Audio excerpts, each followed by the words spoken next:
Imagine this. You wake up one morning with the undeniable feeling that you were meant for something more. Not in the vague, motivational poster sense of the phrase, but with a deep, almost haunting certainty in your bones. You can feel it, a different version of you, existing just beyond the thin veil of your current life. They are sharper, bolder, more alive. Their eyes burn with purpose. Their hands build, create, and lead without hesitation. And the strangest part? You know this version is you. So why aren't you them? It's not ignorance. You've read the books, listened to the speeches, scrolled through the endless feeds of people who seem to be living at full volume. It's not a lack of opportunity. Somewhere along the way, chances have come, and you've taken some, ignored others. And it's not that you don't want it, that more.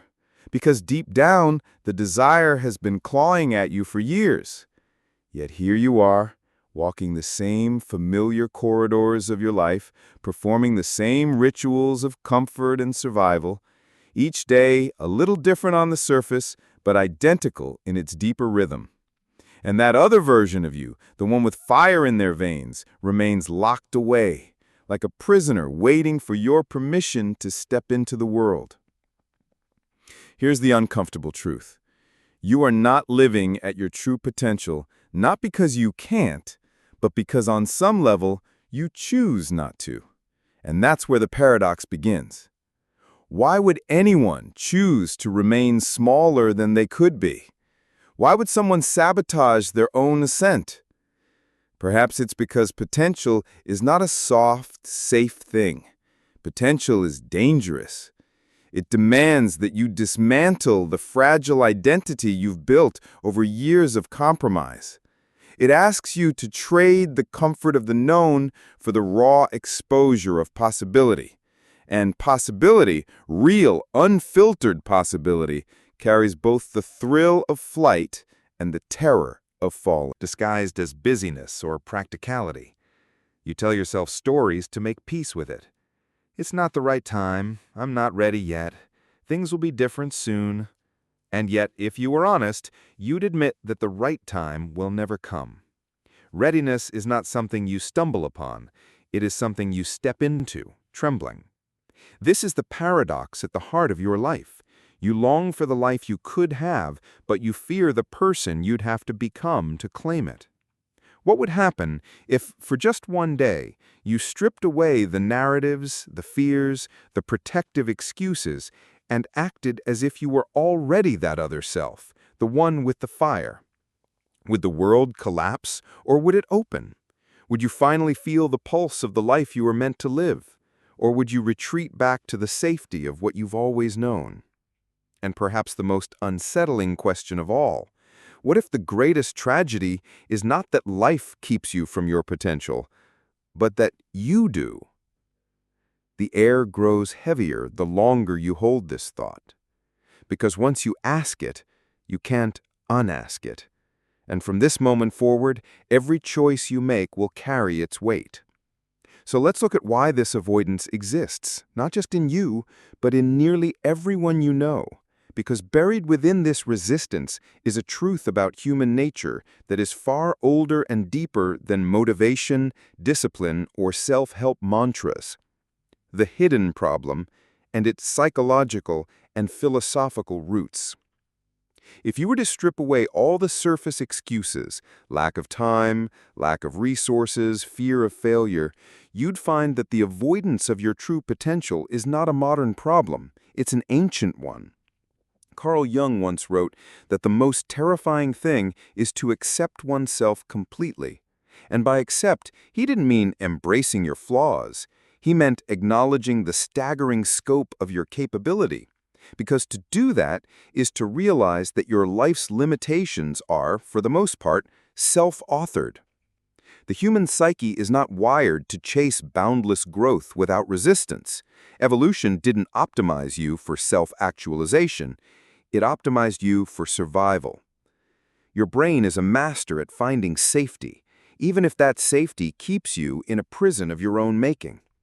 When you consider your potential, you're not just imagining a better life, you're threatening the stability of your current identity. Nietzsche warned that in order to become who you truly are, you must be willing to destroy who you think you are now. That's not motivational fluff, that's a psychological death.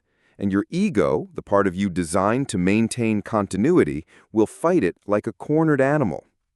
This is why we resist transformation, even when it's good for us. The leap toward potential is not just a leap forward, it's a leap away from the version of you that has kept you safe up now. Until now. And your mind asks, if I kill this self, what guarantee do I have that the next one will survive? The truth is, you don't have one.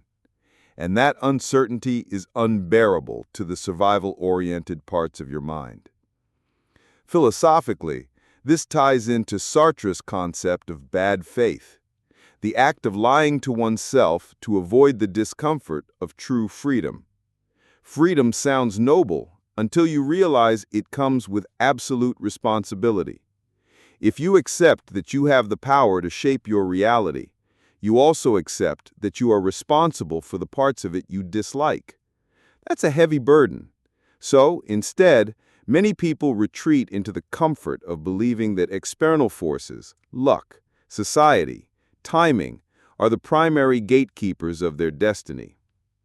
But here's where the trap deepens. Avoidance of potential isn't passive, it's active. It's the 1,000 micro-decisions you make each day to choose comfort over courage, distraction over focus, the familiar over the unknown. You might think you're just checking your phone, or just skipping one workout, or just postponing that idea. But those small acts are rituals, rituals that keep you tethered to the life you say you want to escape. From a psychological perspective, this pattern is reinforced by a combination of cognitive biases. Loss aversion. You fear losing what you already have more than you desire gaining something greater. Status quo bias. You prefer things to remain as they are, even if change could improve them. Future discounting. You prioritize immediate comfort over long-term benefit, undervaluing your future self. These biases were useful when survival depended on not taking unnecessary risks. But in the modern world, they turn you into your own warden. Aldous Huxley once suggested that most people live in a state of voluntary slavery, where the chains are invisible because they are self-imposed. In your case, those chains are made of unchallenged habits, internal narratives, and the subtle belief that you have more time than you actually do. If we're brutally honest, you avoid your potential because realizing it would expose every lie you tell yourself about who you are. You'd have to confront the fact that the life you've settled for is not the life you were destined for. It's the one you negotiated with fear.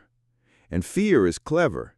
It doesn't always scream. Sometimes it whispers, "You're not ready," or "Just wait until you have more experience," or "It's too risky right now." These whispers sound reasonable, which is what makes them dangerous. The philosopher Arthur Schopenhauer once said that talent hits a target no one else can hit, but genius hits a target no one else can see. The tragedy is that many people have genius-level potential in at least one area of life, but they will never even aim at the invisible target. Not because they lack ability, but because aiming requires vulnerability. So here's the hidden problem. You are not avoiding your potential because you doubt its existence. You are avoiding it because you know, deep down, that stepping into it would demand you dismantle the person you've been. And that's not just a change, it's a death. The question is, what happens if you keep refusing that death? What happens if you keep feeding the identity that keeps you small instead of the one trying to grow? The answer isn't just personal, it's societal, and the consequences are more profound than you realize. The unseen consequences. Avoiding your true potential doesn't just keep you in the same place, it pulls you backward, even when you think you're standing still. You imagine life as a straight path, where inaction simply freezes your progress. But time doesn't freeze, it moves. And while it moves, so does the world around you. Faster than you think, shifting in ways you can't fully see. Every day you delay stepping into your potential, the distance between who you are and who you could be grows. And here's the cruel twist. You don't notice the gap widening because it happens in micro increments, too small to trigger panic. It's like standing on a glacier. You think you're stationary, but beneath your feet, the ice is drifting miles from where you intended to be. This drift has psychological consequences that seep into every corner of your life. You begin to tolerate more mediocrity in your work, in your relationships, in yourself. At first, this tolerance is conscious. You say, "I'll settle for this job for now." But over time, it becomes unconscious. You stop even imagining something greater. The poet Charles Bukowski once said, "We're all going to die, all of us. What a circus." That alone should make us love each other, but it doesn't. We are terrorized and flattened by trivialities. We are eaten up by nothing. The avoidance of potential is exactly that, being eaten alive by nothing. From a neurological standpoint, the brain's plasticity works against you here. The more you repeat the patterns of distraction, procrastination, and avoidance, the more deeply they become wired. Your neural pathways don't care whether a habit serves you or destroys you. They only care about repetition. The longer you avoid, the more avoiding becomes your default operating system. This has a compounding effect. The first thing it kills is your trust in yourself. Every time you tell yourself you'll start tomorrow, and then you don't, a subtle fracture forms in your self-belief. Eventually, you don't just doubt your ability to achieve big things, you doubt your ability to follow through on small ones. And when you stop trusting yourself, you outsource your agency. You let external circumstances dictate your life because it's easier to pretend they're in control than to admit you've handed over the keys. But the consequences don't stop at the personal level. They ripple outward into society. A society where the majority avoids their potential is a society where innovation slows, culture stagnates, and collective problems remain unsolved. How many life-saving inventions, groundbreaking books, or transformative movements have never existed because their would-be creators decided they weren't ready yet? Nietzsche warned of the last man, a future human who seeks nothing higher than comfort, entertainment, and the avoidance of pain. He described them as blinking in the sunlight, content in their small pleasures, yet hollow inside. Look around today, and it's hard not to see glimpses of that prophecy. A culture addicted to distraction is a culture breeding last men by the millions. Even the economy benefits from your avoidance. A distracted, underfulfilled person is a perfect consumer, always chasing small bursts of pleasure to fill the void, always buying but never becoming. Corporations spend billions ensuring you never sit quietly with yourself long enough to question the life you've built. And here lies the paradox.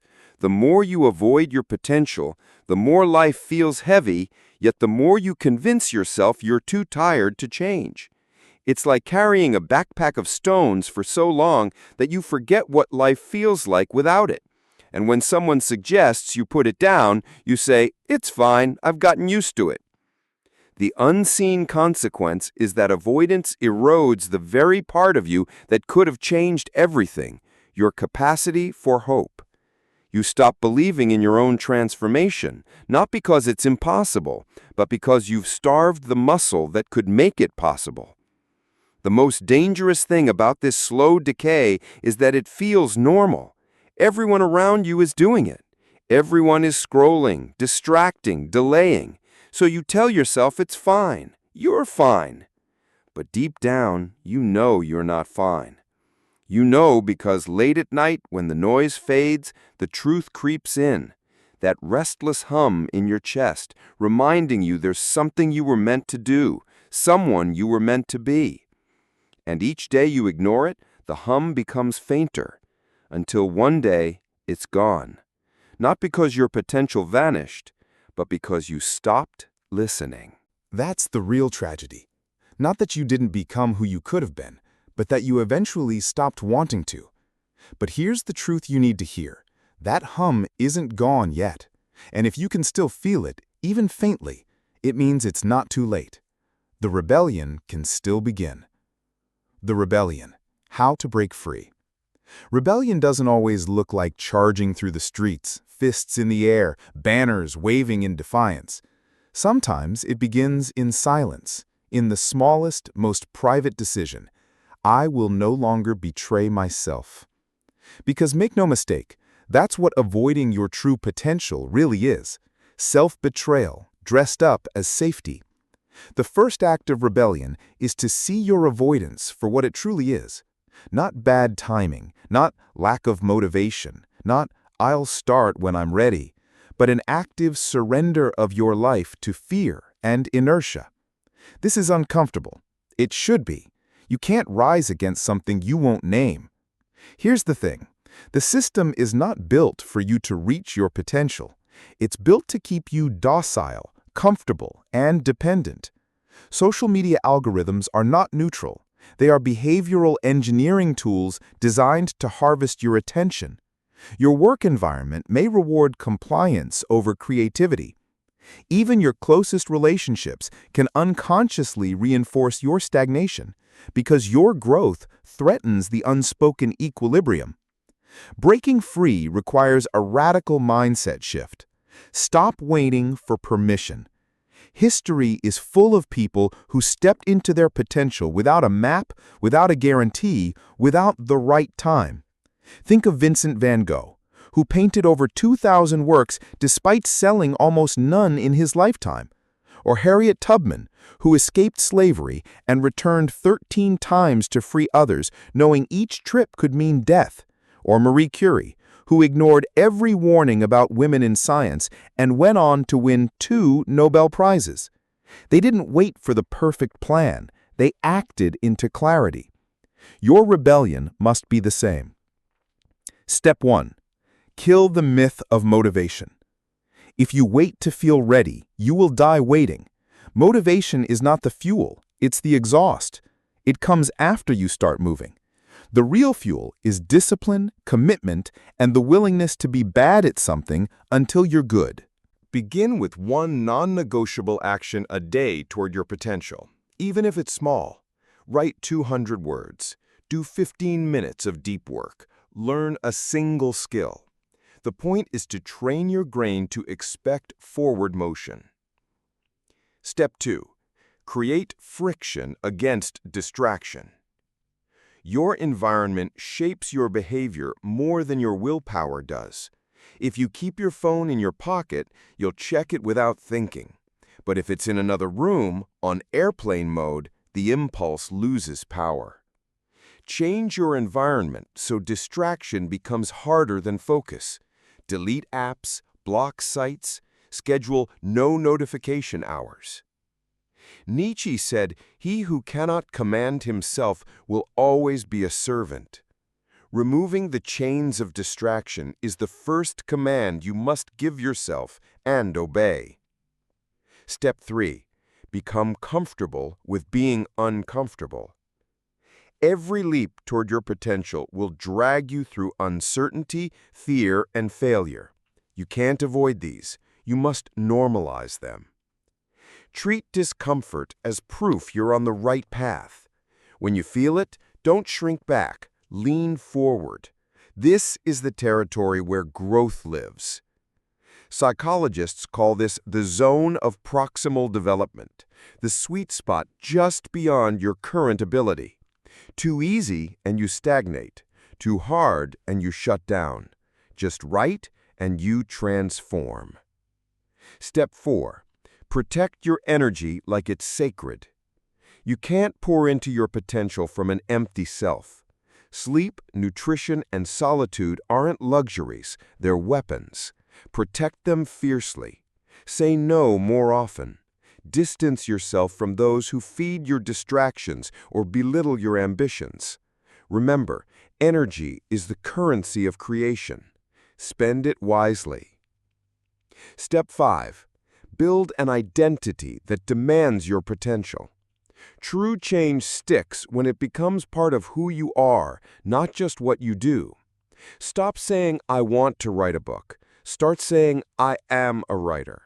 Stop saying, "I want to get fit." Say, "I am an athlete." Your actions will follow your identity, because humans are wired to remain consistent with who they believe themselves to be.